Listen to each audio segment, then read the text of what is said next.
homes, stay in your home, take the precautions for your health, and take your books and open your books and read more. Okay, today I can explain you the last chapter of the first unit, part C, is called A Letter to Your Friend. A letter to your friend is related to your student's life. When our childhood, అంటే మేము చిన్నప్పుడు మేము ఎలా చదువుకున్నాం, చిన్నప్పుడు జ్ఞాపకాలను నెమరు వేసుకునే విధానాన్ని ఈ letter to your friend lesson లో చూస్తాం. ఇక్కడ ఈ సంభాషణ ఎట్లా స్టార్ట్ అవుతుందంటే, between the both two guys are called Ramesh and another person is called Suresh. Both are very close friends. ఇద్దరు మంచి క్లోజ్ ఫ్రెండ్స్. ఒకే స్కూల్లో చదువుకున్నారు, ఒకే బెంచ్ లో కూర్చున్నారు, కానీ మంచి ప్రభుత్వ ఉద్యోగాలు సంపాదించారు, ప్రైవేట్ కంపెనీలో ఒకటి సంపాదించారు. కానీ వారి యొక్క చిన్ననాటి స్నేహితుల యొక్క జ్ఞాపకాలని ఈ రోజు ఉన్న పరిస్థితుల్లో బిజీ లేకున్న పరిస్థితుల్ని రచయిత చాలా ఎక్స్ప్లెయిన్ గా చాలా మంచి ఇప్పుడు జరుగుతున్న పరిస్థితులను వివరిస్తా తెలియజేస్తున్నారండి. అయితే ఈ లెసన్ చాప్టర్ లో నేను చదువుకుండా వెళ్తా మీకు ఎక్స్ప్లెయిన్ చేస్తాను. Dear Suresh, this is Ramesh. ఇక్కడ ఇద్దరు యొక్క ఫ్రెండ్స్ యొక్క పేర్లు సురేష్, రమేష్. ఇక్కడ సురేష్ రమేష్ ఉత్తరం రాస్తున్నాడు. సురేష్ కి రమేష్ రాస్తున్నాడు. ఎలాగా? Dear Suresh, this is Ramesh. నేను రమేష్ ని. I apologise for not meeting your during your visit to Hyderabad last week. Ramesh చెప్తున్నాడు సురేష్ ఏమని? ఐ అపాలజైజ్, నన్ను క్షమించు సహోదరా, for not meeting you during your visit to Hyderabad. నువ్వు హైదరాబాద్ వచ్చినప్పుడు నేను సరిగ్గా రిసీవ్ చేసుకోలేకపోయాను, నీతో మాట్లాడలేకపోయాను, మా ఇంట్లో నీకు షెల్టర్ అవ్వలేకపోయాను, నీతో గడపలేకపోయానని సురేష్ కి అపాలైజ్ చెప్తున్నాడు. అపాలైజ్ అంటే క్షమాపణ. ఎందుకు అలాగా అంటే వినండి. I had a meeting in my office. ఆయనకి ఆ రమేష్ గారికి అత్యవసరంగా ఒక మీటింగ్ ఉండడం వల్ల కలవలేకపోయాడండి. I remember how we enjoyed our childhood during days in Manikonda village. అప్పుడు చెప్తున్నాడు, అయ్యా నా ప్రియ స్నేహితుడా, మనిద్దరం గడిపినటువంటి చిన్ననాటి జ్ఞాపకాన్ని ఎప్పుడు కూడా నేను గుర్తుపెట్టుకుంటున్నాను, కానీ నేను కలవలేనందుకు నన్ను క్షమించు అని చెప్తున్నాను. Everyday we are played together in our garden. Our family was a very big. There were 12 members in our family. పూర్వకాలం కుటుంబాలు ఎలా ఉన్నాయంటే ఒక్కొక్క కుటుంబంలో కలిసి 12 మంది ఉండేవారండి. అత్తీలు, మామయ్యలు, బావీలు, పిన్నులు, అలాగే చిన్నాన్నలు, అట్లాగా పిల్లలందరూ కలిసి పూర్వకాలంలో ఉమ్మడి కుటుంబం ఉండేదండి. కానీ ఈ రోజుల్లో ఎవరి కుటుంబం వారిదే. ఎందుకు అలా? అందుకనే సింగిల్ ఫ్యామిలీలో ఉండాలని చాలా మంది నేటి యువతరం కోరుకుంటుంది, కానీ అది తప్పు. ఉమ్మడి కుటుంబంలో ఆనందం నీ యొక్క ఆప్యాయతలు ఈ లెసన్ లో చక్కగా కవి వర్ణిస్తూ ఉన్నాడండి. ఇంకేం చెప్తున్నాడంటే, I remember how he played in the moonlight. ఆ యొక్క చందమామ చల్లని వేళలో వీళ్ళందరూ ఎలా ఆడుకున్నాడో జ్ఞాపకం చేసుకుంటూ ఉన్నాడండి. అలాగే our grandma used to give us fruits and biscuits. ఆ రోజుల్లో పూర్వకాలం అందరికీ కూడా సమానంగా నానమ్మలు గారి, తాతమ్మలు గారి వాళ్ళు ఉంటే వాళ్ళు చక్కగా అందరికీ కూడా ఈక్వల్ షేర్. కానీ ఈ రోజు గ్రాండ్ ఫాదర్తో కానీ అంటే తాతలతో కానీ నాయకులతో కానీ గడిపే సమయం లేదండి. కారణం అంతా బిజీ లైఫ్. మనమంతా సిటీ టెక్నాలజీకి అడాప్ట్ అవుతామండి. కానీ పూర్వ రోజులు చాలా అద్భుతమైన రోజులు. అవి చాలా మంచి రోజులు అండి. వెన్నెల రాత్రిలో ఆరు బయట అందరూ కూడా మంచాలు వేసుకుని, చాపలు వేసుకుని, కవులు చెప్పుకుంటా ఎట్లా గడపాలనేది వాళ్ళ ఫ్రెండ్షిప్ ని వివరిస్తూ ఉన్నారండి. Hour grand father used to tell us fairy tales. Fairy tales అంటే మంచి చందమామ కథలు, మంచి రాజుల కథలు. శివాజీ గారు ఎలా ఉండేవారు, అలాంటి వ్యక్తి యొక్క అంటే క్యారెక్టర్ ని బిల్డప్ చేసే మంచి స్టోరీస్ పెద్దవాళ్ళు చెప్తూ ఉంటే పిల్లవాళ్ళు ఇంకా చెప్తున్నాయనమని అలా ఎంత సమయం గడిచిందో తెలియదని అలా గదిలో జారుకుని హాయిగా గడిపిన రోజులు గుర్తు చేసుకుంటున్నారండి. About the princes, warriors and the village boys. ఇక్కడ ఎవరి గురించి చెప్తున్నారంటే ప్రిన్సెస్ అంటే మహారాజులు. శివాజీ యొక్క క్యారెక్టర్ చూడొచ్చండి, చాలా గొప్ప నేత Shivaji. Is the great leader. Alexander చక్రవర్తి గురించి చాలా మంది తెలియదండి. Is the greatest fighter. ఆయనలో కూడా ప్రత్యేకమైన కారణాలు ఉన్నాయండి. అలాగే విలేజ్ బాయ్స్, ఆ ఊర్లో జరిగే చిన్న గొడవలు, అబ్బాయి అలా వాళ్ళు ఎలా ఉన్నారా, అలా నాయుడు గారు అబ్బాయిలు ఉన్నారు, అలా ఆ వ్యక్తి యొక్క అబ్బాయి ఎలా ఉన్నాడు, చదువుతాడు, అదే సాక్షి అని చెప్తూ ఉంటే వాళ్ళని ఇన్స్పిరేషన్ గా తీసుకుని ఆ పిల్లలు కూడా అలా చదవాలన్న కాన్సెప్ట్ అట్లా ఉండేవారండి. Now I am working at Microsoft, a software company Hyderabad, as a computer programmer. అప్పుడు చెప్తున్నాడు రమేష్ చెప్తున్నాడు, సురేష్, నేను ఇప్పుడు working in Hyderabad in a software company as a computer programmer. Computer programmer యొక్క శాలరీ చూస్తే 2,60,000 పైన ఉంటుంది నెలకి. కానీ వర్కింగ్ అవర్స్ చూస్తే పగలు రాత్రి అయితే తేడా తెలియదండి. అటువంటి పరిస్థితుల్లో ఈ యొక్క సురేష్ కి అపాలజీ చెప్తున్నాడండి. అదే సంగతి. తర్వాత ఇంకా చూసినట్లయితే I'm married and we have a child. My works at Delhi at Dell company Hyderabad as a system analyst. ఈయన యొక్క రమేష్ గారి భార్య గారు కూడా సిస్టమ్ అనలిస్ట్ అండి. ఆవిడ కూడా కంప్యూటర్ ప్రోగ్రామ్. ఆవిడ కూడా ఇద్దరు కూడా పగలు రాత్రి కష్టపడుతూ ఉన్నారటండి. అలాగే వాళ్ళకి ఒక చిన్న బాబు కూడా ఉన్నారట. అయితే డెల్ అనే కంపెనీ అనేది ఫేమస్ ఇంటర్నేషనల్ కంపెనీ అండి. ఇప్పుడు వాళ్ళకి వచ్చే ల్యాప్టాప్స్ అన్ని కూడా డెల్ కంపెనీ. మైక్రోసాఫ్ట్ అంటే అది కూడా ఫారెన్ కంపెనీ. ఈ రెండు ఉద్యోగాలు భార్య భర్తలు ఇద్దరు చెరుసగం చేస్తుంటే వాళ్ళ పిల్లలతో గడుపు సమయం ఎక్కడ ఉంటుందండి? చూసారండి. అందుకనే పూర్వపు రోజున జ్ఞాపకం చేసుకుంటా ఈ సన్నిహితులు ఫ్రెండ్స్ ఇద్దరు కూడా షేర్ చేసుకుంటారండి. వాళ్ళు ఇంకేం చెప్పుకుంటారండి చూడండి. We start in the morning, leave our child at the baby care center and come back in the evening with the freedom case. చూడండి ఎంత దారుణ పరిస్థితి అండి. ఇద్దరు కూడా తెల్లవారుజామున 5కి వంట చేసుకుని భార్య భర్తలు ఇద్దరు కారులో బేబీ కేర్ సెంటర్ లో వదిలేశారంటండి. పూర్వం అట్లా ఉండేది కాదండి. పూర్వం తాతయ్య గారిని నాయనమ్మ గారిని వాళ్ళు ఒళ్ళో పెట్టుకుని అమ్మ పిల్లవాడిని చూడమంటే ఆప్యాయంగా వాళ్ళతో ఆటలాడుతూ ఉంటే వాళ్ళు ఉద్యోగాలు చేస్తూ ఉండేవారు. కానీ వీళ్ళిద్దరు బేబీ కేర్ సెంటర్ వచ్చిన తర్వాత పిల్లల్ని అక్కడ పెట్టేస్తే వాళ్ళు ఎలా చూస్తారనేది మనకు తెలియదు. కానీ అది చాలా అంటే ఆ యొక్క ఎఫెక్షన్ తల్లికి తండ్రికి మధ్య ఉన్నటువంటి సంబంధం పిల్లవాడిని ఒంటరిగా వదిలేస్తే కానీ అక్కడ గడవలేని పరిస్థితి. అటువంటి పరిస్థితి వారు చాలా బాధాకరంగా ఇక్కడ కళ్ళు వర్ణిస్తూ ఉన్నాడండి. ఇంకేం చెప్తున్నాడంటే we hardly fine time to sit together. చూడండి. అయితే సాయంత్రం వచ్చేసరికి నిశ్శత్వం ఫేవరెట్ ప్లేసెస్ అంటే ఇలాగా వారిపోయినటువంటి లేసపు పొక్కలు వేసుకుని పిల్లవాడిని తీసుకొచ్చేసరికి తిన్నామా తాగామా తెలియకుండానే అట్లాగా నిద్రలో జారుకుంటున్నారట. We are sitting, we have no time to sitting together. ఇద్దరు కలిసి భోజనం చేసిన రోజు చాలా తక్కువ అండి. పూర్వం అండి తల్లిదండ్రులు అందరూ కూడా కలిసి నలుగురు కలిసి ఒకే చోట తల్లి వడ్లేస్తే తల్లి తండ్రి పిల్లలు అందరూ కలిసి తినేవారండి. అది మా చిన్ననాటి ప్రతి ఒక్కరి ఇంట్లో జరిగే పరిస్థితులు అండి. కానీ ఈ రోజు ఎవరి ముందు తినేసామా ఎవరికి తినేసామా అని కాదండి. ఎవరి పని వారిదే, ఎవరి బిజీ వాళ్ళదే. సో ఇక్కడ రచయిత ఏం ఎక్స్ప్లెయిన్ చేస్తున్నాడంటే ఆప్యాయత అనురాగాలకి చోటు లేదు. బిజీ లైఫ్ మన యొక్క పొజిషన్ మొత్తం మార్చేసిందని చెప్తున్నాడండి. తర్వాత ఇంకేం చెప్తున్నాడంటే the old remains unintended our practice. I remember how we played the gilli danda. చూడండి. We have forgotten our family. Then we hardly fine time to sit together. How discussing. నిజంగా ఎంత భయంకరమండి. హౌ డిస్కస్టింగ్ అంటే చాలా చికాకేస్తూ ఉంటుందండి. మనిషి యంత్రంలా పనిచేయలేడం. మనం ఎంత కష్టపడినా మినిమం 12 గంటలు లేదా 14 గంటలు అంతకు మించి పనిచేస్తే అతనిలో రకరకాల యొక్క భావాలను వ్యక్తం వస్తూ ఉంటాయి. మనిషి నీరసం వచ్చేస్తుందండి. ఇక్కడ వీళ్ళు కూడా అటువంటి ప్రాబ్లమే ఫేస్ చేస్తున్నారండి.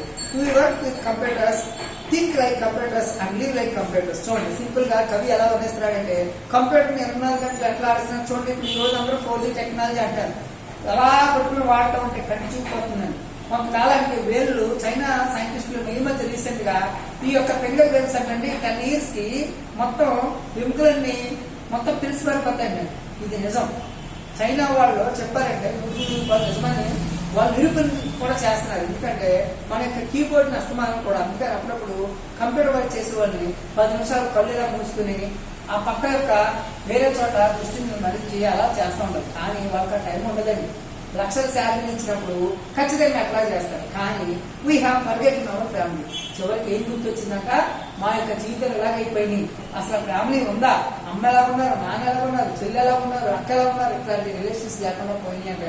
అంటే ఇక్కడ కవి ఏం వర్ణిస్తున్నాడంటే ఎంత బిజీ లైఫ్ ఉంది, ఎంత బిజీ లైఫ్ ఉంది. ఎప్పుడు పూర్వకాల రోజులే మంచి రోజులేనని తెలియజేస్తూ ఉన్నారండి. I remember how we played gilli danda, hide and seek and kabaddi. ఆ రోజుల్లో మరలా తిరిగి రమేష్ సురేష్ గడిపినటువంటి ఆ యొక్క వయసులోని జ్ఞాపకాలను గుర్తు చేసుకుంటున్నాను. ఆ రోజుల్లో ఢిల్లీ దందా అంటే దాగుడు ముక్కులు అంటారు. ఢిల్లీ దందా అంటే దాపురా బాబు చాట పరిగెత్తుకుని దొంగ పోలీసు ఎలా ఆడారు అలా ఢిల్లీ దందా ఆట. హైడ్ అండ్ సీక్ అంటే దాపుని ఆట. అలాగే కబడ్డీ ఆట అంటే ఆ రోజుల్లో చాలా గొప్ప ఆట. కానీ ఈ రోజు కబడ్డీ అంటే ఏంటో తెలియదు. అందరూ టీవీలకే పరిమితం అండి. అంటే ఈ గిల్లి దండ అంటే గూటి పిల్ల. ఈ గూటి పిల్ల అంటే గూటి పిల్ల అది ఎలా ఉంటుందంటే ఒక చిన్న చెక్కను పట్టుకొని ఆ యొక్క చెక్కని వేరొక స్టిక్ తో కొడతా ఉంటాయి, దానికి క్యాచ్ పట్టుకోవాలి. లైక్ క్రికెట్ రాని సమయంలో ఈ గిల్లి దండానే బాగా యూజ్ చేసుకుంటా ఉండేవారండి. కానీ ఇక్కడ వాళ్ళ యొక్క లైఫ్ గురించి తెలియజేస్తా ఇప్పుడు వర్ణిస్తూ ఉన్నారండి. Gilli danda, hide and seek, kabaddi. We went for swimming in our local tank every అండి. ఆ రోజుల్లో చూడండి, నాయనమ్మ తాతమ్మ గారి ఇంటికి వెళ్ళినప్పుడు సెలవు రోజుల్లో అందరూ కాలువలో స్నానం చేసేవారు. ఎంత సిటీలో ఉన్న విలేజ్ లోకి వచ్చి కాలువలో ఈత కొట్టడం అనేది పెద్ద సరదా. ఇప్పటికీ కూడా అండి చాలా మంది బాగా సిటీ అయిన వాళ్ళు ఆ సంక్రాంతి కోడి పందాల సమయంలో వచ్చినప్పుడు కాలువలో ఆడుకోవడం, కోళ్ళు పట్టుకోవడం ఇట్లాంటివన్నీ చేస్తుంటారు. ఎందుకంటే బాగా రిఫ్రెష్మెంట్. ఎక్కువ సాఫ్ట్వేర్ ఇంజనీర్లు వస్తారండి. ఎందుకంటే వాళ్ళ లైఫ్ అంతా కూడా బిజీతో గడిపి వాళ్ళకి ఇక్కడ ఎంజాయ్ చేయడం కోసం ఎక్కువ వస్తారు. ఎందుకంటే కనీసం ఈ విధంగా పండుగలు అనేది ఏర్పాటు చేయడం మనకు అదృష్టం. సరే, తర్వాత ఇంకా కొంచెం ముందుకు వెళ్ళినట్లయితే we are living in apartment where there is no room to play. చూడండి, ఇప్పుడున్న బ్రతుకులన్నీ కూడా అపార్ట్మెంట్ లో ఉన్న బ్రతుకు అయిపోయిందంటే అపార్ట్మెంట్ పరిస్థితి ఎలా ఉంటుందంటే ఆ రూమ్ లోనే ఉండాలి, ఆ రూమ్ ప్రైమిసెస్ లోనే ఆడుకోవాలి. ఆ ప్రైమిసెస్ లో ఆడుకోకుండా బయటకు వెళ్తే వాళ్ళు ఊరుకోరు. ఎవరింట్లో వాళ్ళు. అంటే మా జీవితం ఎలా ఉందంటే నూతిలో కప్పలా ఉందంటే, అంటే నూతిలో కప్ప అంటే బయట ప్రపంచం ఏమీ తెలియకుండా పెరగడం అండి. దానివల్ల చైల్డ్ డెవలప్మెంట్ ఉండదండి. ప్రపంచం అంతా చదవాలంటే పుస్తకాలు చదవక్కర్లేదండి. Just observe the nature. చుట్టూరు ప్రకృతితో చూస్తూ ఉంటే జంతువుల ప్రేమ ఎలా ఉంటుంది, శక్తులు ఎలా పెంచాలి. అప్పుడప్పుడు పిక్నిక్ తీసుకెళ్లి ముఖ్య ఉద్దేశం అదేనండి. పిక్నిక్ తీసుకెళ్తే పిల్లల్ని ఎందుకు తీసుకెళ్తారంటే వాళ్ళు చదువుతో పాటు అమ్యూజ్మెంట్, వాళ్ళకే మరే నాలెడ్జ్ వస్తుంది, రిఫ్రెష్మెంట్ అవుతుంది బ్రెయిన్. జీవితాంతం చదివినా కూడా ఇబ్బందేనండి. అట్లా కాకుండా అప్పుడప్పుడు ఎలాగా చేయాలని తన యొక్క బాధని రచయిత రకంగా వివరిస్తూ ఉన్నాడండి. తర్వాత how happy we are in our school we use to sit on the same row, did all the work together and took a part in the events. ఆ రోజుల్లో ఇక ఏంటంటే అందరూ కూడా కలిసి వర్క్ ని షేర్ చేసుకుంటూ ఉండేవాళ్ళు. ఒకే బెంచ్ లో కూర్చుని అన్నదమ్ములాగా సహోదర ప్రభుత్వం ఈ వర్క్ అయిపోతే ఆ వర్క్ అయిపోతే ఒకరికొకరు సాయం చేసుకుంటా రికార్డులు రాసేవారట. ఇంకేముందట, Padmanabhaiah sir, I remember how Padmanabhaiah sir our class teacher appreciated us when we got the first prize in district science fair. Science fair లో వచ్చినటువంటి ఆ బహుమతిని చూసి పద్మనాభయ్య సార్ అని ఆయన ఎంత బాగా మెచ్చుకున్నారు అని తన యొక్క జ్ఞాపకాలనే సురేష్ తో పంచుకుంటున్నాడండి రమేష్. అలాగే I remember how we went to picnic to Koyal Sagar. Koyal Sagar అంటే నాగార్జున సాగర్ దగ్గర ఉన్నటువంటి ఒక తమిళనాడు కేరళ సరిహద్దులో ఉన్నటువంటి ఏరియాలో కోయల్ సాగర్ అనే ఒక జలపాతం ఉందండి. అక్కడికి వెళ్తే చాలా అమ్యూజింగ్ గా ఉంటుందండి. అక్కడికి వెళ్ళినప్పుడు వీ వెంట్ బోటింగ్ అంటే చూడండి, నాగార్జున సాగర్ శ్రీశైలం గుండా బోటింగ్ లోపల లాంచ్ తోటి తీసుకెళ్తారు, దాన్ని బోటింగ్ అంటారండి. ఒక టికెట్ వచ్చి 1550 రూపాయలు. చూడడానికి 2 గంటల ప్రయాణమైన ఆ 2 గంటల ప్రయాణంలో చాలా అందంగా ఉంటాయండి. చూడండి, మనకి టూరిస్ట్ ప్లేస్ పార్కొండలు ఉన్నాయి. పార్కొండలు చూసుకుని తెలుస్తాయండి, చాలా అమ్యూజింగ్ గా ఉంటాయి. చూడండి, అట్లాగా దానికోసం వెళ్తా ఉంటే చాలా బాగుంటుందండి. Our tour to Srisailam was memorable. ఆ రోజుల్లో చిన్నపిల్లలు తీసుకెళ్లి ఆ యొక్క స్కూల్లో ఈ రమేష్ సురేష్ శ్రీశైలం వెళ్ళినప్పుడు చాలా బాగుందంటండి. అలాగే still I remember the green hills full of trees that almost touch the sky. ఆ రోజుల్లో చెట్లన్నీ కూడా ఆకాశానికి తాకేలా ఉండేవి. కానీ ఈ రోజు చెట్లేమీ లేవండి. ఎక్కడ చూసినా అపార్ట్మెంట్లు అయిపోయింది. మనుషులు కూడా అపార్ట్మెంట్ లైఫ్ కి అడాప్ట్ అయిపోయారని చెప్తున్నారండి. అంటే మనిషికి కావాల్సింది డబ్బు సంపాదనే కాదు. కానీ ఇక్కడ రచయిత చెప్పే ముఖ్యమైన పాయింట్ ఏంటంటే ప్రేమానురాగాలు పంచే తల్లిదండ్రులతోటి స్నేహితులతో గడపాలి, అందరితోటి అటాచ్మెంట్ ఉండాలని, especially human relations are most valuable అని చెప్తున్నారండి. తర్వాత ఇంకేం చెప్తున్నారంటే our tour to Srisailam was memorable. Still I remember the green hills full of trees that almost touch the sky. I remember the rolling of the Krishna river at the dam. ఆ రోజుల్లో కృష్ణా నది ప్రవాహాలు తొక్కుతుంటే చూడడానికి 2 కళ్ళు చాలవండి. చూడండి, కృష్ణా నది దగ్గర తీరం దగ్గరికి వెళ్తే చూడండి, మనం పేరుకోవడం నుంచి టూర్కి వెళ్ళండి, ఆ యొక్క కెట్టాలు చూస్తే అక్కడి నుంచి రాబుద్ది. కార్తీక మాసం చాలా ఫేమస్. కారణం ఏంటంటే మనసుకు ఆహ్లాదం కలిగిస్తుంది. అక్కడ వనభోజన యొక్క ప్రాముఖ్యత ఏంటంటే మనమందరం ఒకటే, మనం ఎంత కష్టపడినా సరదాగా ఆడతా పాట గడపాలి అనే జీవిత సత్యాన్ని తెలియజేస్తుందండి. సో ఉసిరిగా చెప్పింది ఎందుకు కూర్చోబెట్టాలంటే యాంటీబయాటిక్ దాని నుంచి వచ్చిన గాలి మన యొక్క శరీరంలో చేరి యాంటీబయాటిక్ గా పనిచేస్తుందని చెప్పి టూర్స్ తీసుకెళ్తారండి. తర్వాత ఇంకేం చెప్తున్నాడంటే I wonder at my child silence. He also sits in front of me, in front of the computer place the grade. ఇప్పుడైతే వాళ్ళ యొక్క పిల్లడి గారిని చూసినట్లయితే 5 సంవత్సరాల కుర్రోడు కూడా కంప్యూటర్ పట్టుకుని దాంట్లో కీబోర్డ్తోనే ఆడటం గమనిస్తూ ఉన్నాడట. చాలా షాక్ అయ్యాడట. ఇది కుర్రవాడు ఎట్లా తయారవుతాడంటే there is a no room, అక్కడ there is a no playground. పిల్లలకి ప్లే గ్రౌండ్ లేదు. ఒకవేళ ప్లే గ్రౌండ్ ఉన్నా ఆడాలన్నా తప్పడం లేదండి. పూర్వకాలం క్రికెట్ ఆడేవారు, కబడ్డీ ఆడేవారు, బూటి పిల్ల, దాన్ని గిల్లిదండ అంటారండి. ఇవన్నీ ఆడటం ఉంటే ఆటలు తీరేవేరండి. సో ఇంకా కొంచెం ముందుకు వెళ్ళినట్లయితే I wonder at my childhood silence. I remember the happy moments when our uncle is visited us. He brought toys and fruits for us. పూర్వకాలం పెద్దవాళ్ళు వస్తుంటే చిన్నపిల్లలు ఎదురెళ్ళిపోయి బాబాయ్ అంటే హత్తుకుని ఉండేవారండి. వాళ్ళు తెచ్చిన బొమ్మలు, వాళ్ళు తెచ్చిన ఫ్రూట్స్ ని అందరూ సమానంగా షేర్ చేసుకుని చక్కగా ప్రేమానురాగాలు ఉండేవి. కానీ ఈ రోజు ఒకరు వచ్చి ఇంకొకరు ఈ ఇంటికి వెళ్ళడానికి లేని పరిస్థితులు అయిపోయాయండి. ఇవన్నీ కూడా చాలా బాధేస్తూ ఉంటాయి. ఎందుకంటే మానవుడి జీవితంలో అప్పుడప్పుడు కొంత విశ్రాంతి అనేది కావాలి. తింటున్నామా, తాగుతున్నామా, డబ్బు సంపాదిస్తున్నామే కాదండి, నలుగురితో ఆప్యాయత పంచుకుంటున్నామా, హ్యూమన్ రిలేషన్స్ ఎలా మెయింటైన్ చేయాలని ఈ పాట యొక్క ముఖ్య ఉద్దేశం అండి. నెక్స్ట్ ఈ also I remember the happy moments. Then our aunt brought me a new dress for Dasara. Dasara సెలవు పండుగ వచ్చినప్పుడు చిన్నమ్మలు కానీ పెద్దమ్మలు కానీ వీళ్ళందరూ బట్టలు కొనుక్కు తెస్తాడు. అబ్బాయి ఎంత మంచి బట్టలు కొనుక్కొచ్చిందో మా పెద్దమ్మ, ఊరంతా పండుగ చేసుకుంటూ ఉండేవారు. కానీ ఈ రోజు అన్ని రెడీమేడ్స్ అయిపోయినాయండి. ఫంక్షన్స్ రెడీమేడ్స్ అయిపోయినాయి, అన్ని చోట్ల రెడీమేడ్ అయిపోయినాయండి. ఏంటి భోజనం చేయడానికి కూడా రెడీమేడ్ అయిపోయినాయి. కానీ పూర్వ పద్ధతులు ఇప్పటికీ కూడా సాంప్రదాయాలు పాటించే వాళ్ళు ఉన్నంత కాలం ఈ కళ, మన యొక్క పూర్వ యొక్క సంస్కృతి చల్లగా ఉండాలని రచయిత కోరిక. అట్లాగే ఇంకేం చెప్తున్నాడంటే దేర్ ఈస్ నథింగ్ హియర్. చివరిగా తను ఒకటే చెప్తున్నాడు. He how we enjoyed Deepavali, still I hear the sound of the crackers, I can see the rockets flying in the sky, making the night full of light. ఆ రోజుల్లో దీపావళి పండుగ చేసుకునేటప్పుడు ఊరంతా కలిసి అందరూ విడివిడిగా కాల్చకుండా ఒకే చోట చేరి కాల్చి ఎవరి ర్యాకెట్ వెళ్ళిందా, నాది వెళ్ళిందా అని చెప్పుకుని చాలా ఆనందంగా గడిపేవారండి. ఆ రోజులు తిరిగి వస్తాయా అని ఇక్కడ చాలా బాధపడుతూ ఉన్నాడు. అలాగే where are those days my child does not I know his uncle are on for him uncle and neighbour are the same. ఈ రోజుల్లో పిల్లలకి కానీ నాకు కానీ మా అంకుల్ ఏం చేస్తున్నాడు, మా చిన్నమ్మ ఏం చేస్తుంది, మా అంకుల్ ఎక్కడ ఉన్నాడు, ఈయన ఎవరో రిలేషన్ అంటే ఎవరో తెలియని పరిస్థితులు వచ్చినాయి. కారణం ఏంటంటే మన బిజీ లైఫ్ లో కనీసం పక్క వాళ్ళ గురించి మాట్లాడే యొక్క పరిస్థితి లేనటువంటి బిజీ లైఫ్ అయిపోయిందండి. ఎంత బిజీ లైఫ్ ఉన్నా అప్పుడప్పుడు పండగలకి పబ్బాలకైనా సరే చుట్టాలింటికి వెళ్తూ ఉండాలి, ప్రేమను పంచుకోవాలండి. అదే తన బాగా చెప్తున్నాడండి. My child does not have his uncle or aunt. Sometimes I think of our childhood days. I think of grandparents, uncles, brothers, sisters. We missed them. ఇప్పుడు ఎంత బాధపడుతున్నాడంటే ఒక్కసారి చాలా బాధ కలుగుతుందట. అయ్యో ఊరు వెళ్ళాలని ఉంది, సరిగ్గా అదే టైంకి ఏదో ఒక ఆఫీస్ మీటింగ్ ఉండి ఆగిపోవడం, సురేష్ రిసీవ్ చేసుకోవాలని చాలా ఫీల్ అవుతాడని బాధ. ఊరు వెళ్ళాలని ఉంటుంది, దీపావళి చేసుకోవాలని ఉంటుంది, కానీ ఇక్కడ ఆఫీస్ వరకు ఉంటుంది. ఆఫీస్లో వరకు సెలవుపెట్టి ఉద్యోగాలు తీసేస్తారు. పాపం అక్కడ కూడా ఏం చేస్తాడు, నెలసరి ఉద్యోగం సంపాదించకపోతే అక్కడ గడవలేని పరిస్థితి. ఇక్కడ ఏంటంటే ఈ యొక్క సిటీ లైఫ్ ఎంత దారుణంగా ఉంటుందో ఎక్స్ప్లెయిన్ చేస్తున్నాడండి. ఇంకా చివరగా we missed the joy of the family, we missed their company, we missing many things in this busy life. జీవితంలో చాలా మిస్ అయిపోతున్నాం. చూడండి, we miss you అంటూ ఉంటారు. we miss you అంటే దాంట్లో చాలా అర్థాలు ఉన్నాయి. చాలా సార్లు కొన్ని మంచి మంచి సందర్భాలు కోల్పోతూ ఉంటాం.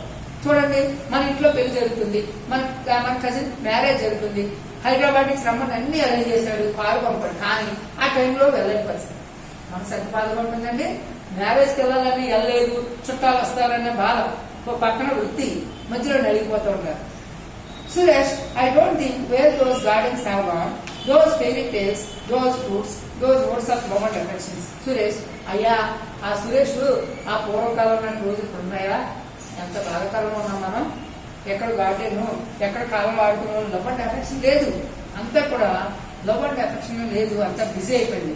We'll have lost hour real life in this unreal world. ఇక్కడ ఒక మంచి పదాన్ని రచయిత ఎక్స్ప్లెయిన్ చేస్తున్నాడు. We have lost hour real life.